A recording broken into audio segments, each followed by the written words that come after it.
Menurut gue sebenarnya jawabannya sederhana ketika kemudian ditanyakan kenapa Soeharto itu tidak layak menjadi pahlawan nasional. Karena jawabannya sesimpel, kalau misalkan dia layak menjadi pahlawan nasional, kenapa sih ratusan warga pada 98 berusaha untuk nurunin dia? Kenapa hari ini kita ada di era reformasi, bukan di Orde Baru? Emang Soeharto layak untuk diberi gelar pahlawan nasional? Kita sama-sama tahu bahwa gelar pahlawan nasional itu layak diberikan kepada sosok yang dalam masa hidupnya itu melakukan berbagai macam tindakan berjasa yang berprinsipkan menjunjung tinggi nilai-nilai kemanusiaan, keteladanan, moralitas, dan juga hak asasi manusia. Sebagai seorang presiden kedua yang dalam 32 tahun kepemimpinannya memimpin secara otoriter dengan menggunakan pola-pola kekerasan yang melahirkan pelanggaran HAM, pelanggaran berat HAM, bahkan sampai menjadi pemimpin terkorup di dunia, apakah layak untuk menjadi seorang pahlawan nasional? Ini dia 5 alasan kenapa kita perlu untuk menolak gelar pahlawan nasional yang akan diberikan kepada Soeharto. Pertama, dalam 32 tahun kepemimpinan seorang Soeharto selaku presiden kedua RI, ia melakukan berbagai macam pola kekerasan. Bahkan dari dia mau menjabat, selama dia menjabat, sampai dia mau turun dari jabatannya sebagai presiden, banyak sekali pola kekerasan, pelanggaran HAM, dan juga pelanggaran berat HAM.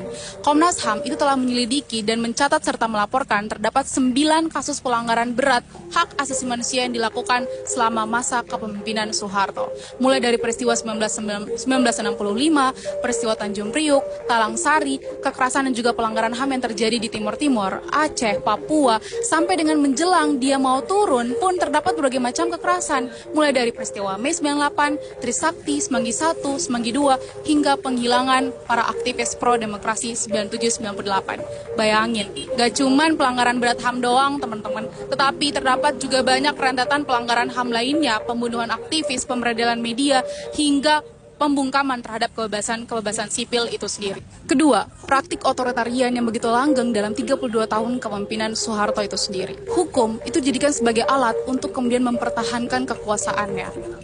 Aparat keamanan itu digunakan sebagai alat untuk kemudian melakukan pembungkaman dan juga penghilangan bahkan terhadap para oposisi maupun warga yang kritis. Tidak hanya itu, atas dasar alasan keamanan nasional juga dijadikan sebagai pembenaran untuk melakukan represi dan pembungkaman terhadap kebebasan di mana-mana. Ya, kita bisa melihat contoh kecil kalau misalkan nanya orang tua di rumah tentang bagaimana gambaran yang ada di zaman Soeharto atau zaman Orde Baru, kita bisa membayangkan dari cerita orang tua kita tentang mereka yang nggak boleh bicara sembarangan, takut hilang, mereka nggak boleh ngomong apapun atau bahkan kritis pun menjadi sesuatu yang ditakuti. Membaca buku juga menjadi sesuatu yang sangat ditakuti di zaman Soeharto. Kebayangkan? Ketiga, keterlibatan kuat dan juga pelanggengan terhadap berbagai macam praktik, kolusi, korupsi, dan juga nepotisme yang dilakukan oleh Soeharto selama memimpin dan juga diikuti oleh kronik-kroniknya.